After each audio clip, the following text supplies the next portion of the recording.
peu plus qu'un an, presque un an et demi que je suis à l'IRCM. Puis, lorsque j'ai commencé à l'IRCM, je ne connaissais pas tant. Tu sais, disons que j'ai appris beaucoup, beaucoup, beaucoup à connaître comment plusieurs facteurs sociodémographiques, facteurs territoriaux peuvent avoir un impact sur la persévérance scolaire.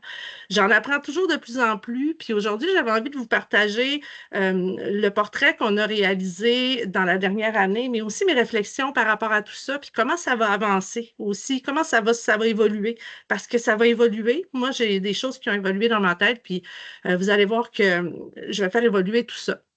Juste avant de commencer, sur le site web de l'IRCM, donc IRC Montérégie, hein, c'est important de chercher le mot Montérégie là, quand vous cherchez dans Google. Sinon, ça va être l'Institut de cardiologie, je ne sais pas trop. Puis, vous allez donc sur Campagne, ici, pour trouver les mercredis statistiques. C'est ici que si vous avez besoin de revoir des enregistrements, que ce soit des portraits précédents ou ben, celui d'aujourd'hui qui va être ajouté par la suite, ou encore de télécharger le portrait en PDF, celui de la Montérégie et les autres, c'est ici que ça se passe. Sachez toutefois qu'après la rencontre, je vais vous envoyer un petit courriel avec un mini sondage d'une seconde et quart à remplir avec les documents à l'intérieur. Donc, je vais vous envoyer tout ça, les documents étant le portrait de la Montérégie et celui de votre MRC, les Mascoutins, parce que les deux sont quand même assez, ils vont de pair. Je ferme ça ici. Et profitez-en donc pour vous abonner à notre infolettre, si ce n'est pas déjà fait. Et par jeter un petit œil à la programmation des JPS qui s'en viennent la semaine prochaine. Comme ça, si vous n'êtes pas encore inscrite à l'atelier du mercredi, justement, où Catherine et moi allons nous retrouver, bien, venez nous retrouver à l'atelier du mercredi de l'intelligence collective sur les parcours scolaires, puis comment on peut aider les jeunes. Donc, oups, il y a un petit problème ici. Donc, vous pourrez regarder la programmation ici. Je vous invite à le faire. Voilà, c'est tout petit aparté. Vous voyez, nos communications vont être contents que j'ai fait ce petit aparté. Alors, je m'en viens ici, dans le portrait de la Montérégie. Si vous voulez, pendant la rencontre, intervenir, levez la main et allez-y, on est entre nous. Je veux que ce soit relax, je veux qu'on ait des belles discussions. J'en apprends autant de vous que vous en apprenez de moi. Souvent, vous me donnez des choses qui se passent chez vous que moi, j'ai de la misère à interpréter, mais vous le savez pourquoi. Fait que n'hésitez pas à me le dire. Comme ça, moi, ça alimente beaucoup mes réflexions, puis ça précise après ça, quand je vais refaire des statistiques, ça va préciser mieux l'interprétation des données. Avant de tomber dans Mascoutin, si jamais vous n'avez pas vu celui de la Montérégie, je vais juste très, très, très rapidement vous montrer que dans le portrait de la Montérégie, on a utilisé 15 indicateurs sociodémographiques territoriaux et aussi des résultats, par exemple la diplomation, le taux de sortie sans diplôme. Ces 15 indicateurs-là, on les a évalués dans le sens où on a essayé de placer les MRC selon ceux pour qui l'indicateur était le plus favorable ou le plus à risque. Donc, on a essayé d'y aller comme dans les deux extrêmes pour se donner un portrait de c'est à quel endroit dans nos MRC où il y a le plus d'étages de risque.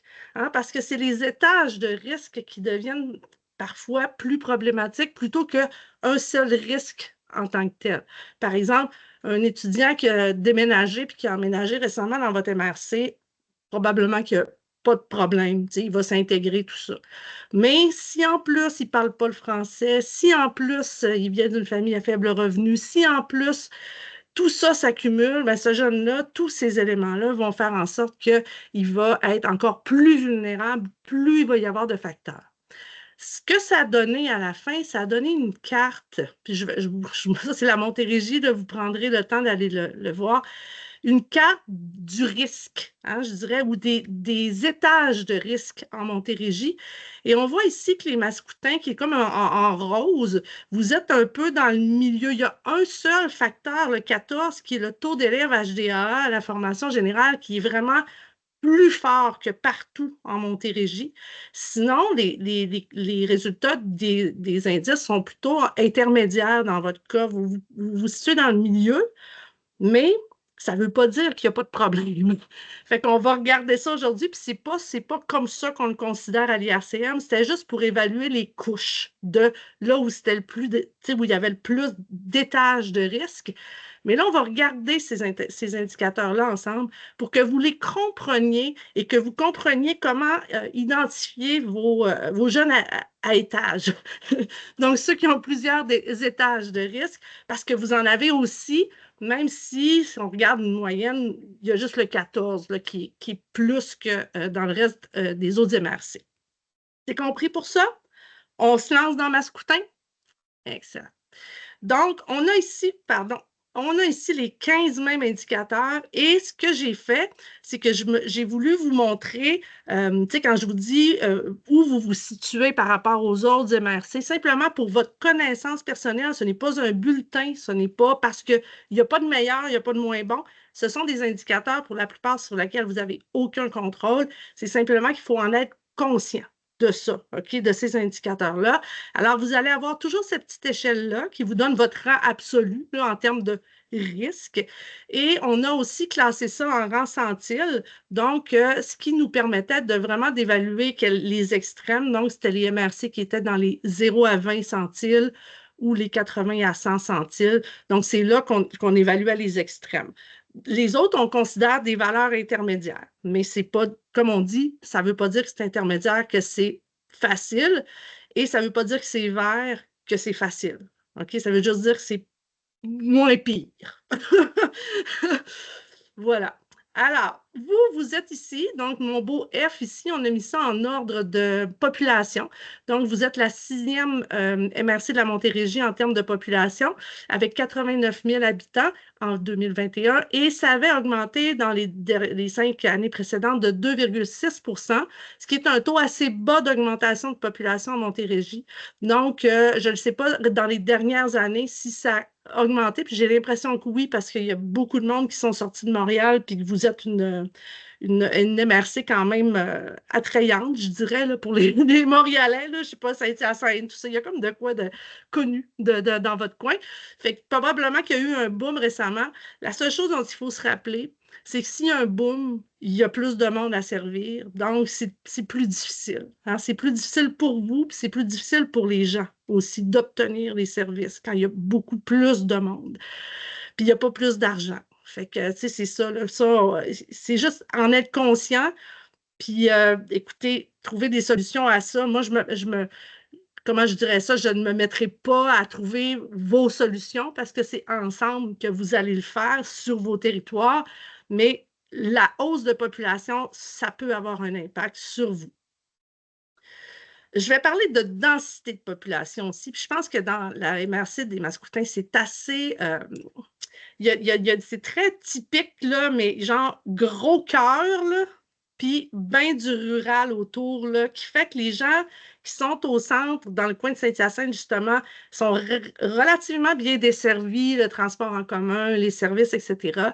Puis on a nos gens qui sont en région rurale autour, qui, eux, ont une plus grande difficulté d'accès aux services. Là, j'ai une question pour vous. Le transport en commun, c'est comment en dehors de Saint-Hyacinthe? Il n'y en a pas, hein? Il y en a, mais c'est plus complexe d'y avoir accès. Il faut comme le réserver, il faut comme, mais il y en a. Puis OK. des fois, c'est une sortie, un aller le matin, puis un retour le soir. Fait qu'il faut que ça fitte dans les heures. Ça, je vais prendre après Marie-Lise. Ça, c'est en plus du transport scolaire, Oui. évidemment. Puis après, je te prends, le Marie-Lise. Mais donc, est-ce que les jeunes qui vont, par exemple, au cégep prennent le transport en commun ou bien il y a du transport scolaire? Je Et vais prendre Marie-Lise. ben, en tout cas, ouais, c'est ça, prends Marie-Lise. Je pourrais pas dire parce que nous, c'est moins notre tranche de Ouais, clientèle, c'est là, à ça. Espace Carrière, là. C'est ça, Mais exact. Parce que pour aller à l'espace carrière, faut il y en réserver, là. ouais, c'est Mais ça. Moi, Marie-Lise. j'habite en milieu très, très rural, donc je peux vous le dire. Il y a peu de services. C'est sûr qu'on peut réserver justement là, une personne plus âgée qui veut se déplacer à l'hôpital ou bon, des choses comme ça, c'est possible de le faire. Mais c'est sur justement là, sur réservation. Et puis, les élèves du cégep doivent se débrouiller là, OK. avec une voiture. Ici, les jeunes, ils ont des voitures à 16 ans là, parce que Ouais, ouais, ouais. faut se déplacer, puis OK. même en vélo, c'est pas en milieu rural, là, c'est pas possible là, régulier. Il y a peut-être des Ouais. endroits que oui, là, mais pas vraiment. voire même dangereux pour avoir roulé sur certaines routes. Effectivement. Catherine? Mais par contre, je sais que l'éducation des adultes, qui n'est pas le cégep encore, mais qui est plus vraiment du secteur jeune, eux peuvent réserver une place dans un autobus scolaire. Ah, OK, oui, parce qu'ils sont Il y a ça encore qui est au possible. secondaire, eux autres. Ils font Ben, partie. ils font du secondaire, mais plus dans le secteur jeune. Mais Ouais, eux, c'est c'est possible. ça. Mais les élèves ne le savent généralement pas, mais c'est possible. Oui, c'est vrai. Parce que c'est préoccupant, pas juste pour vous, hein, à part pour Longueuil, je dirais, là, dans toute la Montérégie, c'est assez préoccupant, puis c'est un frein probablement majeur à l'accès à l'école, puis probablement aussi un incitatif à lâcher. Donc, ça, c'est quelque chose sur lequel moi, j'ai envie de me pencher, puis d'essayer de voir qu'est-ce qui se fait un peu partout, c'est quoi les bons coups en Montérégie, tu sais, pour s'inspirer les uns les autres peut-être, puis avoir des munitions pour aller parler aux municipalités, etc. Donc, je vous le dis, là, je m'intéresse à ça parce que chez vous, 69 habitants par kilomètre carré, évidemment, c'est pas beaucoup de monde par kilomètre carré. Quand on regarde Longueuil à 1547, ça respire mieux chez vous, mais c'est plus difficile de se rendre. Le taux de mobilité, ça, c'est un indicateur qui est vraiment bien, bien, bien intéressant. La mobilité, c'est les gens qui ont déménagé entre les deux recensements. Donc, quand ils ont répondu au recensement en 2021, on leur a demandé, dans les 5 dernières années, avez-vous déménagé? Puis, ils ont dit oui. Bon. Donc, chez vous, il y a 39% des gens qui ont dit oui, j'ai déménagé. Ça veut dire qu'ils ont déménagé, qu'ils ont aménagé dans une nouvelle demeure qui est sur votre territoire. Mais où ils étaient avant? C'est ça, moi, qui m'a préoccupée. Puis quand on voit le 39%, ça ne veut rien dire, en fait, parce qu'on peut le séparer en trois. Les trois types de personnes qui ont migré, donc, ce sont les non-migrants. Les non-migrants, c'est des personnes qui habitaient déjà dans la même ville ou village ou canton ou whatever, le petit bout de municipalité de recensement. Donc, 15,1% des gens qui ont déménagé habitaient déjà pas loin. T'sais. On peut s'imaginer que ces 15,1-là, ils vont bien s'adapter à leur nouvel environnement. Ce qui est vraiment beaucoup chez vous, c'est les migrants internes. Les migrants internes, c'est des gens qui habitaient déjà au Québec ou au Canada, mais qui ont aménagé chez vous. Ils ont aménagé dans une nouvelle ville par chez vous. Ça, c'est clair que c'est des changements d'école, c'est des changements de vie, c'est des changements de communauté, c'est des changements de services. Ils ne connaissent pas ce qui se passe, les gens. Ils n'ont pas vécu, peut-être pas jamais, mais ils n'ont pas vécu chez vous avant. Donc, ces 20,8-là, ce n'est pas nécessairement ici nos migrants externes. À 2,6 de migrants externes, ça, c'est des gens qui arrivent de l'extérieur du Canada. C'est un pourcentage qui est relativement commun à peu près à tout le monde. Là. Mais c'est un petit peu plus gros, là, je dirais. Vos migrants externes sont quand même un peu plus que le reste de la Montérégie. Là. Mais vous, c'est vos migrants internes qui sont impressionnants et qu'il ne faut pas oublier. C'est tout. Autant dans les écoles que dans les centres jeunesse, que dans les services de santé, il faut les accueillir puis il faut les intégrer à notre communauté. C'est la seule chose, parce que chez vous, c'est particulièrement fort, ce pourcentage.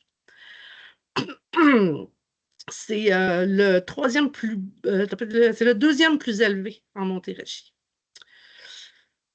Pour les familles monoparentales, ça a un impact sur le jeune. Encore, c'est une couche. Hein? Encore une fois, c'est un étage qui s'ajoute parce que parfois, il y a de l'insécurité financière. Il y a de l'insécurité aussi liée au... Je passe de papa à maman, de papa à maman. Il y a peut-être de la chicane à travers tout ça. Même si c'est 50-50, même si les relations vont bien, moi, je vais juste me baser sur moi-même. Ma fille a toujours fait les devoirs avec moi. Puis là, moi puis mon ex, on est séparés. Puis il y a de la misère avec ses devoirs. Il veut, là, mais il est comme... Il est pas là, tu sais. Fait que quand elle est avec son père, elle fait moins ses devoirs. Tu sais, c'est moins facile. Fait qu'il y a comme tout ça qui vient ajouter la couche de difficulté. Dans Mascoutin, vous avez 53% de familles avec enfants. Et excusez-moi. Parmi les familles avec enfants, il y en a 30 qui sont des familles monoparentales. Ça vous classe quand même dans un... Tu sais, c'est beaucoup. Vous avez beaucoup de familles monoparentales parmi vos familles avec enfants. Donc, gardez un œil allumé lorsque vous rencontrez vos jeunes. Est-ce qu'ils viennent d'une famille monoparentale ou pas? Est-ce qu'il y a une couche de plus dans ces difficultés? Toujours se questionner là-dessus. Tout va bien jusqu'à maintenant? Le revenu et l'emploi, donc ici, c'est intéressant parce qu'au départ, je n'avais pas regardé le taux d'emploi des personnes de 15 à 24 ans. Puis là, ça, c'est quelque chose au fil des mois qui est venu me titiller parce qu'on parle beaucoup de CET, de conciliation et de travail. Puis à l'IACM, c'est un gros dossier. Là. Je pense, Catherine, tu es au courant de ça. Puis moi, je travaille beaucoup, beaucoup sur ce dossier-là avec notre équipe. Puis même qu'on va faire on va faire un webinaire là, bientôt là, au printemps, début de l'été, pour parler de ce qu'on a, puis d'un portrait plus concret de la Montérégie en CETVP. Mais c'est important de voir nos jeunes qui travaillent puis c'est important aussi les parents qui travaillent, parce que les parents qui travaillent peuvent donner un modèle positif d'emploi à leurs jeunes, peuvent donner aussi les jeunes qui voient beaucoup de différents types de travail ou d'emploi autour d'eux sont plus inspirés, je dirais, à continuer. Ils voient un peu plus qu'est-ce que ça donne, tout ça.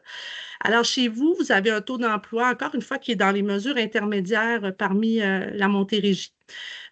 Cependant, les 15 à 24 travaillent beaucoup chez vous. OK? Vous avez un 65,5 %.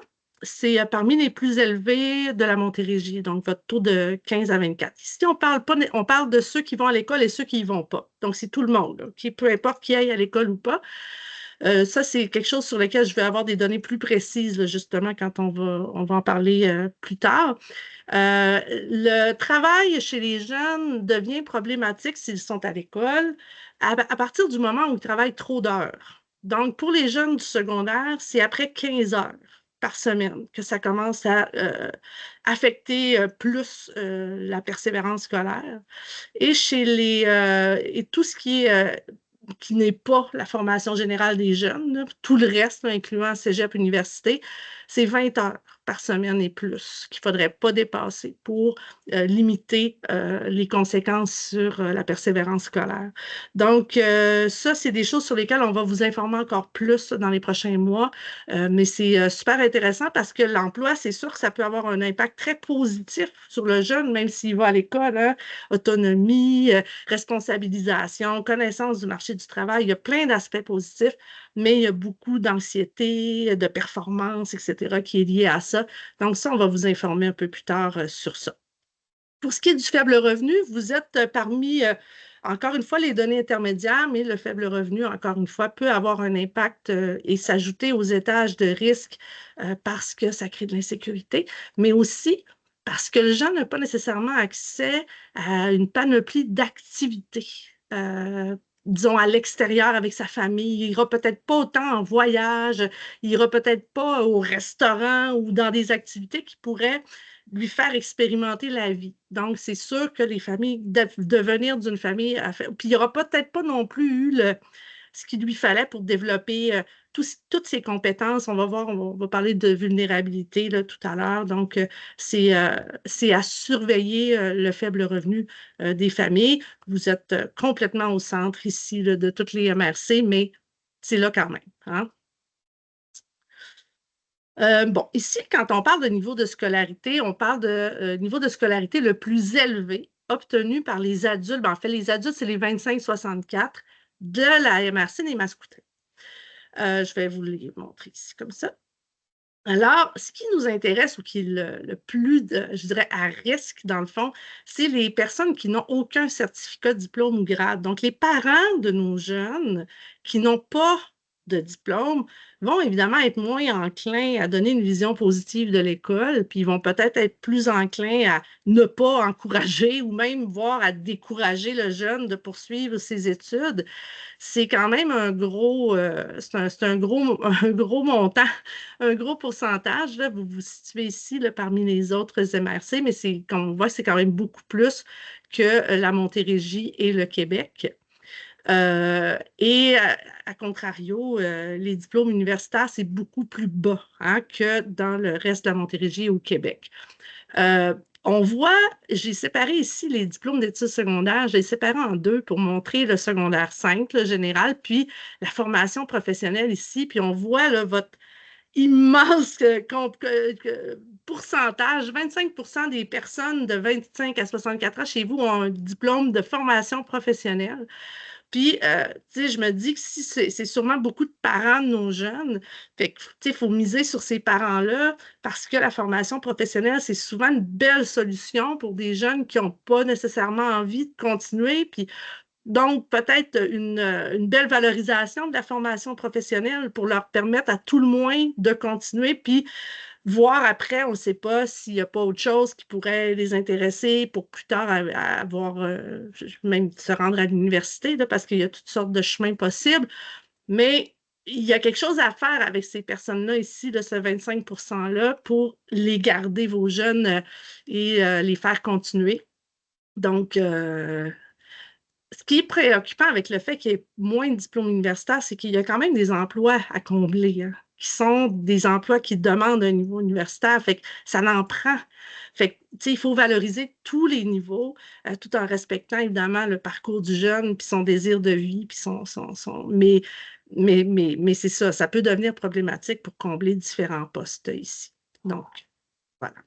Mon chien vient de ronfler. Ça a été très, très étrange. Ça fait... OK. Ça va pour ça? Je continue ici. La diversité ethnoculturelle, ça, c'est quelque chose c'est un phénomène, c'est fascinant, puis je veux m'y intéresser encore plus. Quand je suis rentrée à l'IRCM, les taux de diplomation qu'on voyait, donc ce qu'on voyait systématiquement depuis plusieurs années, c'est que les jeunes issus de l'immigration, peu importe de quelle génération, diplôment plus, hein, que les jeunes qui ne sont pas issus de l'immigration. Ça travaille fort, ils veulent rendre leurs parents fiers. Bon, ça, c'est... Puis je vais vous en reparler dans le taux de diplomation tantôt. Vous allez voir, il y a comme une arme à double tranchant dans le taux de diplomation puis le taux de sortie sans diplôme. OK? Je vais vous en reparler là, parce qu'il y a une petite affaire là-dedans. Bon. Récemment, on s'est rendu compte que c'est plus vrai, en fait. Les jeunes issus de l'immigration de première génération ne tirent plus la corde vers le haut. C'est égal maintenant. OK? Et non seulement c'est égal, mais les jeunes issus de l'immigration de première génération sont surreprésentés chez les décrocheurs. OK? Fait que là, moi, je me suis intéressée, donc, parmi votre population qui est issue de l'immigration, chez vous, c'est 5,6 % de la population qui est issue de l'immigration. C'est pas beaucoup. Mais parmi ces 5,6-là, pas beaucoup comparé à la Montérégie, là, je veux dire au reste de la Montérégie, vous en avez ici 7,6 % qui sont de première génération. Ça, c'est un gros nombre, là. Vous êtes parmi ceux qui en ont beaucoup en Montérégie en termes de pourcentage, évidemment après Longueuil, tout ça. Mais 7,6 % de jeunes, en fait, c'est parmi les 5,6. Fait que c'est pas 7,6, c'est 7,6 de 5,6. OK? Donc, on s'entend que ces jeunes-là, ils ont vraiment, vraiment besoin de la première génération. Il ne faut pas la lâcher, là. OK? Il faut vraiment la prendre et s'en occuper dès qu'ils arrivent le plus possible pour les aider parce que vraiment, ils sont surreprésentés chez les décrocheurs. Je vais tout vous expliquer ça dans le taux de diplomation tantôt. Pourquoi, des fois, on pense qu'ils sont super diplômes, puis qu'après ça, on dit « Ah, moi, mais ils décrochent plus. » Comment ça fonctionne? Fait que ça, il faut vraiment les regarder parce qu'à partir de la deuxième génération d'immigrants, donc deuxième génération, ils sont nés ici. Troisième génération, ils sont nés de ceux qui sont nés ici. Donc, puis première, ben, ils sont arrivés, ils ne sont pas nés ici. À partir de deuxième, troisième, non seulement, mais là, c'est meilleur. C'est meilleur. Dans tous les cas, c'est vraiment, ça tire la corde vers le haut là, en termes de diplomation. Chez vous, en 2016 et 2021, les principaux pays d'origine des personnes qui sont arrivées de l'extérieur du Canada, ça a été la Côte d'Ivoire, la Colombie, la France, la Syrie et le Congo. La Syrie, entre autres, chez vous. Puis pourquoi c'est une des explications qu'on peut donner pourquoi tout d'un coup les immigrants de première génération n'ont plus cet effet-là, c'est que l'immigration a changé. Il y a de plus en plus de réfugiés qui arrivent au Québec et les réfugiés n'ont pas le même background scolaire que les non-réfugiés, que les immigrants qui ont fait leur demande de façon... Ils ont vécu parfois sur des camps. Ils n'ont pas eu le niveau de scolarité ou ils n'ont pas eu la chance d'aller à l'école comme les autres immigrants qui arrivaient dans les dernières années. Donc, à surveiller, OK, toute ce nouveau groupe de personnes issues de l'immigration. C'est bon là-dessus? Je continue. Le taux de connaissance du français. Alors, la connaissance du français, la définition telle que le recensement nous le donne, c'est la connaissance d'une langue. Donc, ça désigne la capacité d'une personne à soutenir une conversation dans cette langue. Donc, une personne qui est capable de parler, puis d'avoir une conversation. C'est un niveau de français de base, mettons, ou d'anglais, dans certains cas. Alors, dans votre région, il y a beaucoup de gens qui sont unilingues français. C'est un des taux les plus élevés. C'est vraiment très, très élevé, là, comme en Montérégie. Donc, c'est vraiment beaucoup. Donc, 70,4 français seulement, et vous avez près de 29 de gens qui sont bilingues. En tout, ça vous donne donc un beau gros taux de 99,2 de gens qui connaissent le français, ce qui est un excellent taux. Vous êtes dans les hautes sphères là, en Montérégie pour le français. Mais ce qui est très, très, très intéressant, c'est votre 0,2 de gens qui ne parlent qu'anglais. Donc, il n'y a pas beaucoup de gens anglophones unilingues et peu de gens qui ne connaissent ni l'anglais ni le français. Donc, pour vous, c'est un avantage, ça. Donc, c'est probablement l'une des choses qui ne s'ajoute pas trop souvent aux étages des jeunes. Mais donc, si j'avais une priorité sur laquelle je mettrais mes efforts, ce ne serait peut-être pas ça là, en ce moment, là, par chez vous. La littératie, par contre, la littératie, donc, c'est la capacité à lire. Hein, que ce soit lire l'anglais ou lire le français, en fait, c'est la capacité à comprendre un texte. Ce qu'on appelle être un analphabète fonctionnel, mon Dieu, je cherche mes mots, c'est un taux de littératie qui est sous le niveau 3. Donc, le 3, c'est lire des textes denses ou longs nécessitant d'interpréter et de donner un sens aux informations. Puis là, ben, là je vais m'excuser à l'avance pour les centres de services scolaires, mais moi, ce que je reçois de l'école, c'est du niveau 3 et plus. Les textes que je reçois pour la plupart. Ce n'est pas du niveau 3 en dessous. Puis parfois, je me mets à la place des personnes qui sont en dessous du niveau 3, puis je me dis, boy, ça ne doit pas être facile. Fait que ça, c'est vraiment, là, s'il y a une chose qui est facile à changer, c'est la façon dont on écrit aux parents. OK? C'est vraiment facile à changer, disons. Ce n'est pas quelque chose qui coûte cher à changer dans nos pratiques. Parce que pourquoi il faut le faire? Parce qu'on a 57,2 de la population âgée de 15 ans et plus qui n'est pas capable de comprendre des textes longs. 57,2 des gens qui sont analphabètes fonctionnels. C'est énorme. Vous avez un gros taux, là. C'est assez intermédiaire, par contre. C'est plus gros qu'en Montérégie, mais il y en a c'est bien pire, là, mais c'est partout, hein. C'est généralisé, c'est partout au Québec, là. Puis c'est quelque chose avec lequel il faut faire attention, parce qu'un parent qui ne comprend pas ce qui se passe à l'école, il est déjà moins en mesure d'aider son jeune, mais il n'est pas non plus en mesure de l'aider pour faire ses devoirs. Même qu'il comprenne ou pas les messages qu'il reçoit de l'école, le parent n'est pas capable d'aider son jeune à faire les devoirs. Donc, il faut qu'il y ait quelque chose à quelque part, hein, pour l'aider le jeune à faire ses devoirs. Donc, il y a tout ça là, qui rentre en ligne de compte. Fait que c'est sûr que c'est les écoles qui comprennent souvent qui connaissent plus les parents aussi, hein, puis qui sont capables de déterminer comment le jeune est accompagné à la maison. Donc ça, il faut faire attention à ça. Je continue? Excellent. Petite enfance, on rentre dans les gros problèmes ici, les grosses problématiques. Chez les Mascoutins, il y a 10,5 des enfants de 0,5 ans qui sont en situation de faible revenu. Donc, je ne répéterai pas ce que je vous ai dit par rapport au faible revenu tantôt. C'est une proportion qui est quand même assez élevée. Cependant, vous avez quand même un bon taux de jeunes qui bénéficient d'une place en service de garde. Donc, vous avez près de 59 de vos jeunes qui pourraient, s'ils le désiraient, aller dans un centre de service, dans un service de garde.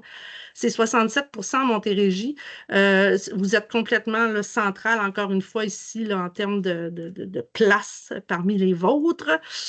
Et vous avez des belles places, en fait. Vous avez beaucoup de CPE. Et là, la plupart des études qui sortent ou des évaluations qui sortent récemment, notamment la mesure d'évaluation et d'amélioration de la qualité éducative, démontrent que c'est vraiment les CPE qui offrent les activités de meilleure qualité par rapport aux garderies privées. Malheureusement, on n'évalue plus les milieux familiaux.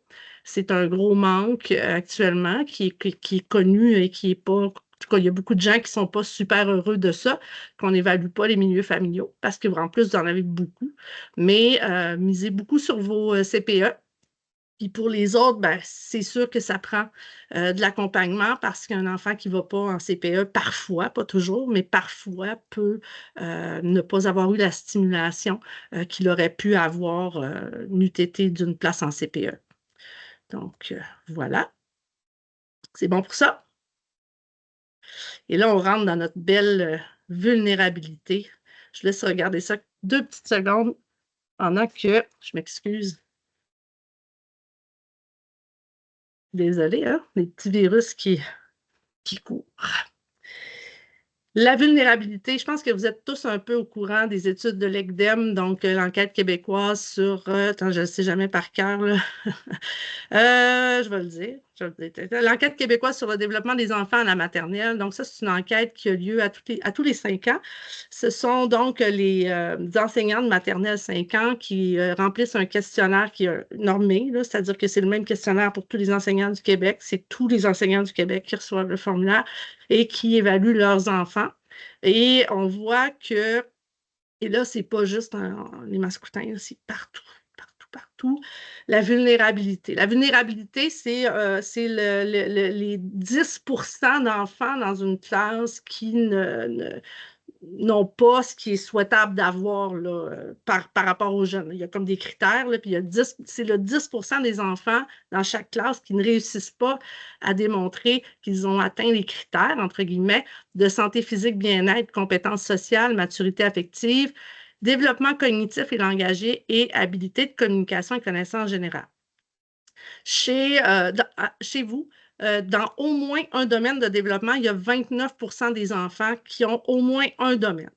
Puis là, au moins un domaine, entre vous et moi, c'est pas critique. Dans le sens que quelqu'un qui a un domaine de développement qui est vulnérable, ça va se réparer là, dans le primaire, là, pour la plupart. C'est quand il y en a 2. Puis quand il y en a 3. Puis c'est là où le bas blesse, c'est quand ça s'ajoute. Hein, c'est toujours les couches. Fait que moi, en fait, c'est que la vulnérabilité dans au moins 2 domaines, on a ce nombre-là, mais on l'a pour la Montérégie. On ne l'a pas pour chacune des MRC. Fait que ça, j'aimerais le trouver parce que pour moi, il est plus parlant, le 2 domaines que le 1 domaine.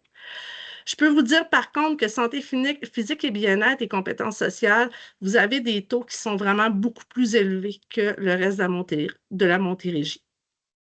Maturité affective, on voit que ça a beaucoup monté, OK, mais ça demeure quand même pas beaucoup plus élevé que le reste. Développement cognitif et langagier, vous avez fait des progrès depuis 2017, donc ça va mieux de ce côté-là. Même chose pour les habiletés de communication et connaissance générale. Donc, il y a des choses qui vont bien de ce côté-là. Il y a des programmes, il y a quelque chose qui se passe chez vous qui va bien, OK, sur ces 2 aspects-là. À quoi on attribue ça? Bien, il y a seulement des hypothèses qui sont soulevées, mais l'une de ces hypothèses-là, je vous le donne en mille, c'est les écrans. Okay? Donc, la présence de plus en plus grande des écrans. C'est l'une des hypothèses. Maintenant, si vous allez voir sur le site de l'ECDEM, à la fin du document, il y a toute une conclusion dans laquelle on peut lire des hypothèses qui sont liées à ça. Donc, si ça vous intéresse, vous pouvez aller jeter un œil. Mais les écrans, on commence à penser que... Ben, c'est pas mal, que ça fait des effets, même chez les jeunes, très jeunes de maternelle. Donc, ici, on voit votre courbe et entre 2012 et 2017, il y avait eu un immense bond dans la vulnérabilité, bon, qui a diminué quand même depuis 2017. Et là, vous avez rejoint le groupe, je dirais. Là, donc, vous suivez le groupe.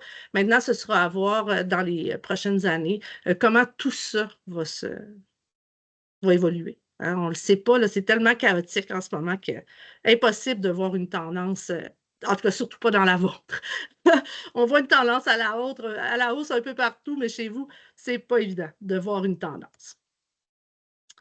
OK. Alors ici, on a les profils scolaires, donc l'indice IMSE, un indice qui est, vous le savez, là, controversé un peu parce que beaucoup de gens disent que l'indice n'est pas nécessairement représentatif du réel contexte dans lequel se situe l'école. En tout cas, il y a beaucoup de gens qui sont pas contents de l'indice de leur école. En tout cas, mais je le mets quand même parce que ça donne une idée. Donc, l'indice IMSE, c'est que en fait, je dis ici que ce sont les écoles classées entre 7 et 10 qui sont considérées comme dans un milieu plus défavorisé, mais en fait, la vraie échelle, c'est 8 et 10, entre 8 et 10, qui sont vraiment considérés plus défavorisés.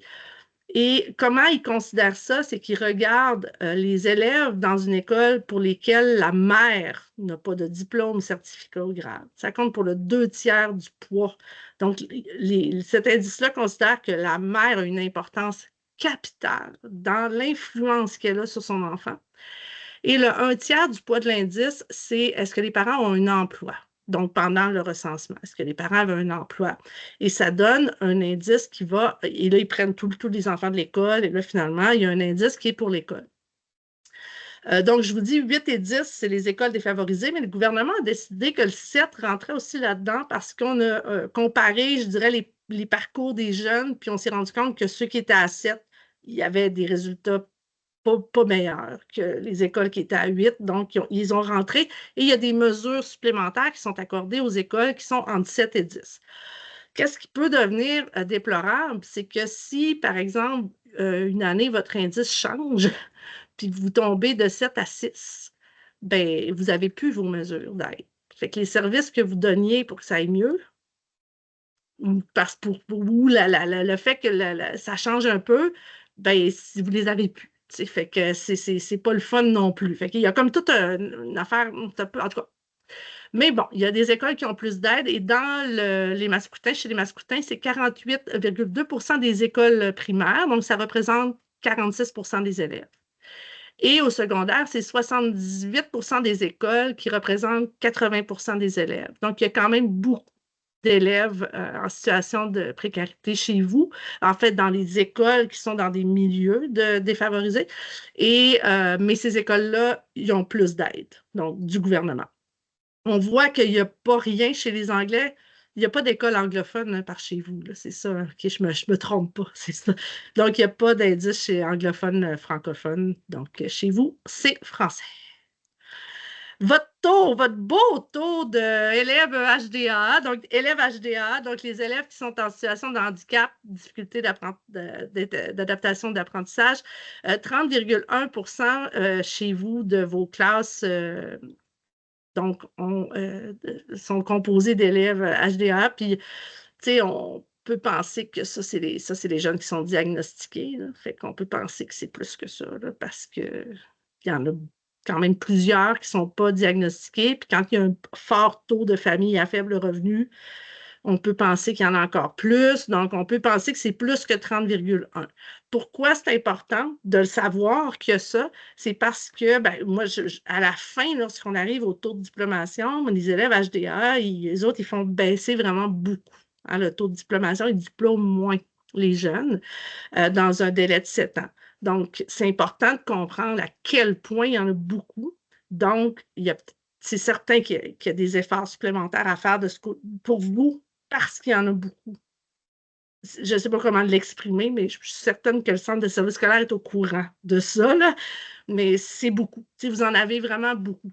Fait que voilà, c'est important de le savoir. J'arrive au taux de diplomation et c'est là, on va avoir une belle grosse discussion ici là, pour bien comprendre tous ces beaux chiffres-là. OK. Le taux de diplomation et de qualification par cohorte après 7 ans. Qu'est-ce que c'est que ça? Ça, c'est le gouvernement, à chaque secondaire 1, à chaque début d'année, il regarde toute la liste des élèves qui sont inscrits en secondaire 1, partout au Québec. Il prend la liste, il la met de côté. Puis là, 7 ans plus tard, mais il va 5 ans aussi, là, mais 7 ans plus tard, là, nous autres, on prend le 7 ans, il regarde sa liste, il ressort sa liste, puis il se demande, parmi cette liste-là, lequel a un diplôme, lequel n'en a pas. Fait qu'il n'a pas rajouté dans cette liste-là les élèves qui sont arrivés en secondaire 2, en secondaire 3, en secondaire 4. Il les a pas, là, ces élèves-là, là-dedans. Tous nos beaux élèves issus de l'immigration de première génération qui sont arrivés dans le cadre de leur secondaire en plein milieu, là, puis qu'ils l'ont pas, là, ils n'ont pas leur diplôme, puis ils ont décroché, peut-être même. Ils ne sont pas là, là. Fait que le taux, là, ici, là, ça, c'est ma cohorte qui a commencé en 2015, donc qui a fini en 2022. Au départ, on a eu donc 79 presque % des élèves qui avaient commencé leur secondaire 1, je vais vous le montrer un petit peu, qui ont eu leur diplôme en secondaire 5. Puis comme je vous dis, c'est sûr que ce n'est pas nos élèves qui sont arrivés en secondaire 2, 3, 4, 5. Sont où ces élèves-là qui sont arrivés en secondaire 2, 3, 4, 5? Ils sont dans le taux de sortie sans diplôme. Le taux de sortie sans diplôme, c'est comme l'inverse. Ils ne regardent pas quand est-ce que l'élève a commencé l'école. Ils regardent à la fin d'une année scolaire. Et là, ils attendent 1 an pour être sûr que le jeune n'est pas retourné. Puis après 1 an, ils se demandent combien n'ont pas eu de diplôme dans notre gang. Dans la gang qui est sortie cette année-là, combien sont sortis sans diplôme qui ne sont pas revenus au bout d'1 an? Fait que c'est sûr que dans ceux-là, nos jeunes issus de l'immigration qui sont arrivés en secondaire 2, 3, 4, 5 sont là, là.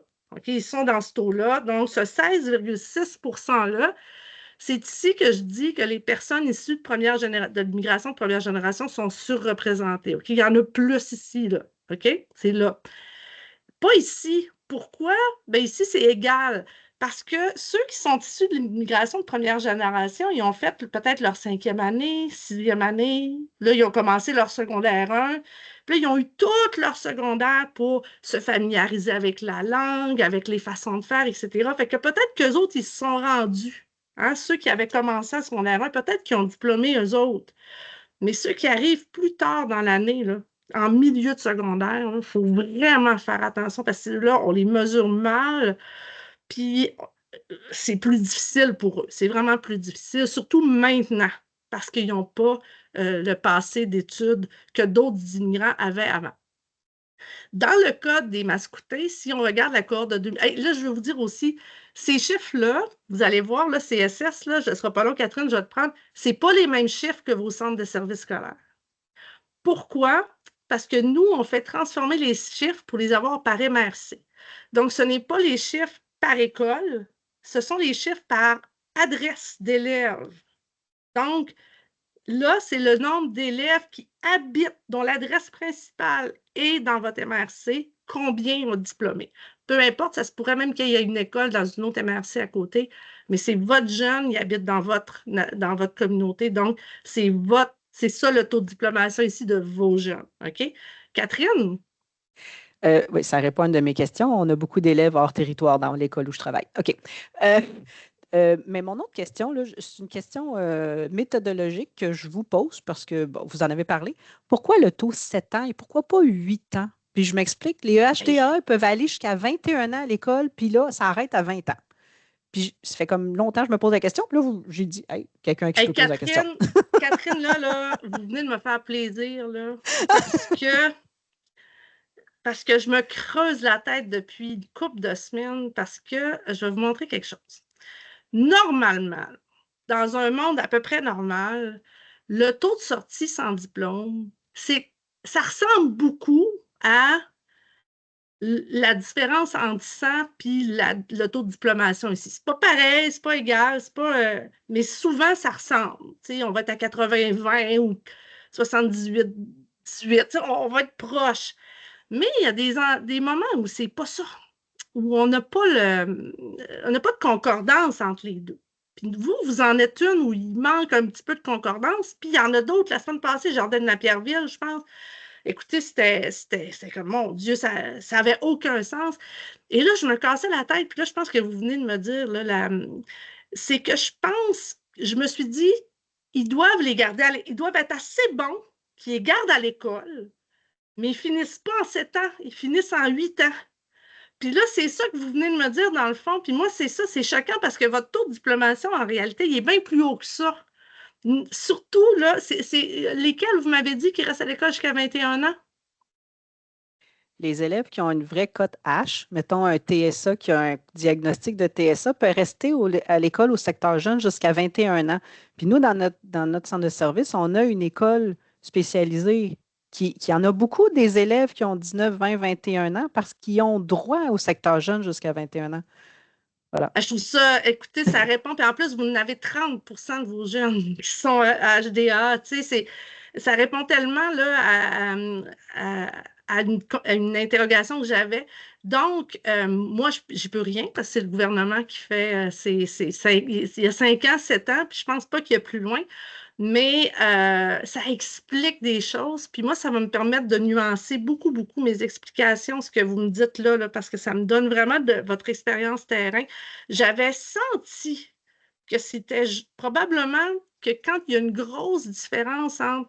Parce qu'il n'y en a pas beaucoup des sorties sans diplôme. Là. 16,6, vous n'êtes vraiment pas parmi les plus hauts là, des sorties sans diplôme. Mais votre taux de diplomation, je le trouve bas par rapport à votre taux de sortie. Je me dis, comment ça qu'il y a si peu de gens qui n'ont pas leur diplôme, mais que le taux de diplomation n'est pas plus haut? Mais là, j'ai dit, ça doit être parce qu'ils diplôment après 8 ans, après 9 ans, puis ils sont bons parce qu'ils les gardent à l'école juste. Parce que si votre taux de sortie sans diplôme était haut, ça voudrait dire que vous ne réussissez pas à les garder. Non seulement ils ne diplôment pas, mais en plus, vous ne réussissez pas à les garder, ces bancs d'école, tandis que là, c'est le contraire qu'on voit, là. Vous réussissez à les garder, mais ils vont diplômer 1 an plus tard, 2 ans plus tard. Je garde ça en tête, puis c'est vraiment merci de m'avoir dit ça, puis je vais en tenir compte aussi quand je vais en parler, puis tenez-en compte aussi, pas vous décourager, là. Puis c'est vrai que c'est choquant que ça soit après 7 ans, même que je vais vous montrer, parce que là, je veux pas que vous fassiez le saut. Sur le tableau de bord de l'éducation, le gouvernement, il a commencé à sortir des chiffres plus récents que ceux que j'ai, mais je ne peux pas m'en servir encore, je vais vous expliquer pourquoi. Là, je suis dans le CSS de Saint-Hyacinthe, OK? Ça, c'est la cohorte dont je viens de vous parler ici, donc après 7 ans. Ce n'est pas les mêmes chiffres que j'ai. Pourquoi? Parce que moi, je les ai par MRC, puis le gouvernement, il est présent par CSS. Bien là, puis c'est pour ça que moi, je n'ai pas encore mon 2022-2023 parce que ils sont en train de me faire mon transfert. Là, OK? Fait que je vais l'avoir bientôt, mais vous pouvez l'avoir par CSS ici. Fait que vous voyez, vous êtes la ligne rose, OK? Fait que vous allez voir, là, ça va baisser. OK? Ça baisse. OK? Donc, ça passerait ici, mettons, si on prend les données CSS, ça passe de 76,8 à 73. Puis là, en ce moment, c'est des données provisoires. Là, on n'a pas encore, ils n'ont pas compilé encore. Ça baisse encore. OK? Puis ça, c'est la pandémie, probablement, là, qui est vraiment. Fait que découragez-vous pas, là, on est tous dans le même bateau. OK? Tout le monde est dans le même bateau. Tout le monde, là. OK? Fait que découragez-vous pas. Sachez-le à l'avance, là, les chiffres sont à la baisse, mais on continue puis ça va remonter. OK? Pour moi, là, c'est temporaire, tout ça. Là. On ne lâche pas, puis on avance là, avec tout ça. Voyez-vous, c'est après 5 ans, puis après 7 ans. Mais je pense que, en tout cas, moi, je le note, puis je suis bien, on est bien plugués là, avec des groupes de recherche qui travaillent statistiques, là, fait que je vais en parler de ça, puis je vais, tu sais, ça se change, les choses. Là. Je ne sais pas si on serait capable de faire changer le gouvernement, mais bon, peut-être en rajouter, je ne sais pas, on va voir. Je garde ça en tête. Voilà, donc je reviens ici. Alors, on avait donc ce taux-là et ça m'amène donc à votre tableau de bord de la fin qui est, je dirais, un coup d'œil de vos principaux chiffres, nombres, pourcentages, taux. Ce tableau de bord-là que je veux faire évoluer, en fait. La vision que j'ai, c'est d'ajouter des indicateurs santé mentale. Donc, les répercussions de, tu sais, comme comment les jeunes se sentent. Donc, ça, j'ai besoin moi-même de l'ajouter, mais je n'avais pas ces indicateurs-là au tout début. Là, j'ai des bons contacts avec la santé. On travaille tellement bien ensemble, c'est tellement agréable. On a plein de données de la DPJ. Moi, je veux m'en aller vers les signalements retenus, pas les signalements tout court. Donc, je veux vraiment comme essayer d'ajouter des choses en lien avec le bien-être des jeunes. Puis, il y a des indicateurs qui vont sauter. Je trouve, par exemple, que enfants à faible revenu, famille à faible revenu, c'est un peu redondant. Fait qu'on va essayer de vraiment trouver les indicateurs qui sont les plus pertinents, puis on va s'amuser avec ça. Évidemment, il y a des indicateurs qui vont rester. Puis, on va voir comment ça évolue au fil du temps pour chacune de nos MRC. Est-ce que les choses changent en termes de ce qui vous entoure? Hein? Vous n'avez pas grand pouvoir sur votre densité de population, mais est-ce que ça change? Est-ce que les choses évoluent? Est-ce que ça va dans le plus facile ou plus difficile? Les taux de famille monoparentales, vous ne garderez pas les parents ensemble, hein, tu sais. Fait que, il y a des choses sur lesquelles vous n'avez pas de pouvoir, mais c'est important de le savoir puis de voir si ça va devenir plus facile ou plus difficile, entre guillemets. Plus facile. C'est pas plus facile, en fait, c'est qu'il y a peut-être moins de jeunes touchés. C'est pas plus facile pour eux, en fait. Fait que je vais le faire évoluer, puis on va essayer aussi peut-être en ligne d'avoir sur notre site web des éléments plus en temps réel, je dirais. C'est-à-dire que là, on a des données du recensement, mais parfois, il nous arrive d'avoir une autre série de données plus récentes qui ne proviennent pas nécessairement du recensement, qu'on pourrait rendre disponible, tout ça. Fait que je travaille bien fort là-dessus. Je trouve ça super important.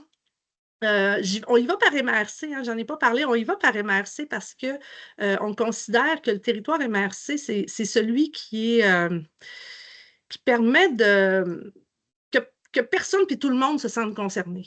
Tu sais, genre, si on y allait par territoire CSS, ben, les gens qui ne sont pas en centre de service scolaire, peut-être qu'ils se sentiraient peut-être moins concernés. Tandis qu'en territoire MRC, on est capable d'avoir les municipalités, les organismes communautaires, la santé, les écoles, tout le monde est là. Puis ça, c'est pour ça qu'on a choisi cette démarche-là d'MRC. Puis ça nous permet vraiment en parlant avec tout le monde, notamment les municipalités. Puis c'est de valeur qu'il n'y ait pas personne des municipalités parce que je pense qu'il n'y a pas beaucoup de... Je pense qu'ils ne réalisent pas à quel point ils sont importants. Justement, là, si on parle de transport, d'activité physique, les parcs, les patinoires, tout ça, à quel point c'est important. Donc, voilà, pour nous, en tout cas, l'IRCM, c'est important de les informer, puis ils sont au courant là, de ces portraits-là. Alors, voilà. Et on est en avance, je pense. Je deviens meilleure dans ma façon de présenter les choses. Je vais plus droit au but. Est-ce qu'il y a des questions, des réflexions peut-être aussi que vous pourriez avoir à la suite de ça? Vous avez faim, hein? Vous avez hâte d'aller dîner? Allez travailler, là, je le sens, là, vous avez beaucoup de travail. Je veux vous remercier beaucoup pour votre présence. Je vous rappelle que je vous envoie un petit questionnaire au début de l'après-midi. Puis je vous rappelle d'aller faire un petit tour sur le site des Journées de la persévérance scolaire parce que ça serait vraiment pas le fun de ne pas nous rencontrer, Catherine et moi. Tu sais, ce serait vraiment comme manquer quelque chose, là, OK? Fait que je vous attends, puis vous viendrez me faire un petit coucou mercredi prochain. Je vous remercie. Merci, Chantal. Merci beaucoup. Merci beaucoup. Merci. Passez une bonne belle journée. Bye. Bye. Bye.